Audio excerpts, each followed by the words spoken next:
유네스코 세계자연유산 성산일출봉. 이 아름다운 풍경 속에도 제주 4.3 사건의 비극적인 이야기가 담겨 있습니다. 다크투어 제주 4.3 사건의 이야기를 찾아 제주도 성산으로 떠납니다.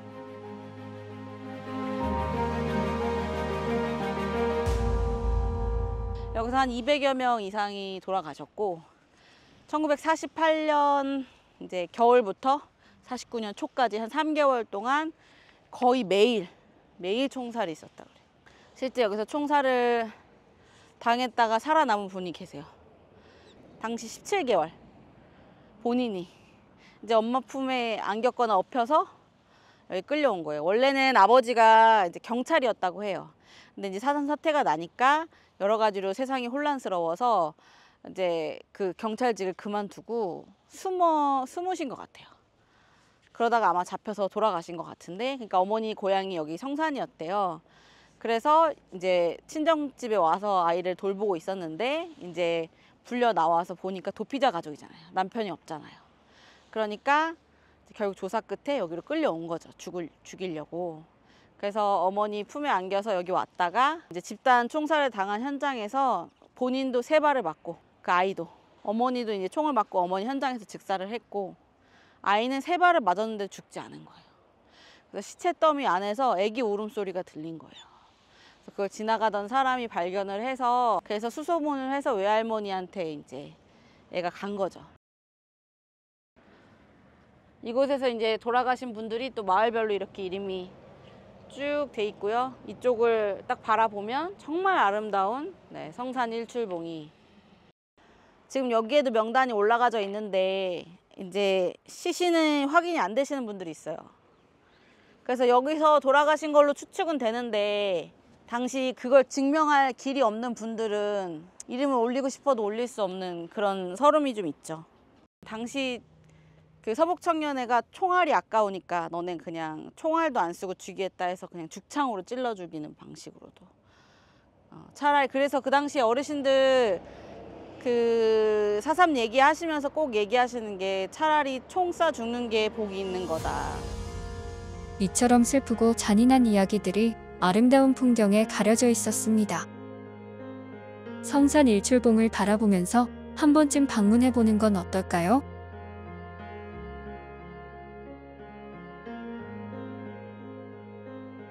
빌라들이 있던 자리가 이제 옛날 학교터거든요. 지금 학교 건물 일부가 여기 이렇게 남아있고, 이곳에 원래 이름은 성산동국민학교 자리예요. 옛터고요. 4.3 때는 이제 그 서북청년단 특별중대 주둔지였습니다. 그리고 저희가 추정키로는 이 자리에 감저창고가 있었어요. 주로 이 공간에 수용이 돼 있다가 여기로 끌려와서 고문을 당하고 이제 뭔가 확인이 되면 터진목으로 끌고 가서 총살을 하거나 죽창으로 찔러 죽이거나. 1948년 11월부터 1949년 한 2월까지는 지나갈 때마다 사람들 계속 고문하는 소리를 들어야만 했고, 저 감저창고에 사람들을 가다 놓고 이제 그렇게 고문을 하다가 뭔가를 이제 불면 이제 그걸 근거로 또 그 다음 사람 잡아들이고 이 사람 또 가서 죽이고. 앞에 보시면 지구대가 하나가 보입니다. 저희가 여기 온 이유가 있거든요. 성산 지서에 당시 문영순 서장님이라는 인물이 있었고, 그 4개 경찰서가 예비검속 때 이제 학살을 했다고 했잖아요. 근데 4개 경찰서 중에 유일하게 여기 성산 지서였던 이 성산 경찰서만 4.3 때 예비검속된 희생자의 명단이 있고요. 그 희생자가 유일하게 여긴 6명밖에 없어요. 1950년 한국전쟁이 터지고 나서 낙동강까지 밀려나니까 총살하라는 명령이 떨어집니다.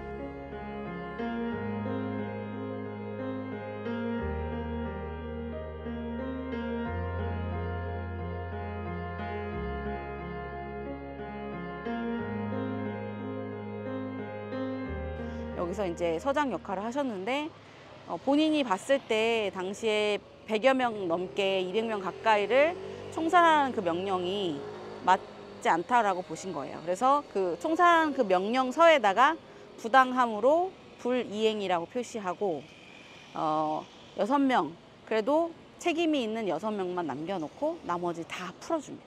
기본적으로 이렇게 사람을 함부로 대하는 것에 대한 경계심이 확실히 있었던 것 같고 감각이 있었던 것 같아요.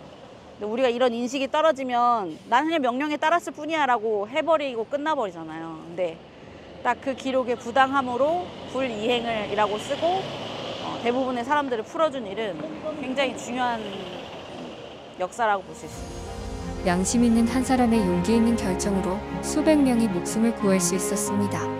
비극적인 역사이지만 꼭 기억해야 하는 이유인 것 같습니다. 요 옆에가 우묵계 동산. 그렇게 불렸던 곳이고 여기는 이제 오조리가 요 뒤쪽이거든요. 이제 거기 마을에서 청년들이 여기 불려와서 이제 희생이 된 거였는데 전말은 이렇습니다. 원래 다이너마이트가 일제 때는 그 일본군들이 좀 놓고 간 것들이 있었어요. 그래서 그거를 이 동네 분들이 물고기 잡을 때, 사실 그것도 불법이죠. 근데 어쨌든 물고기 잡는 용으로 쓰려고 갖고 있었어요.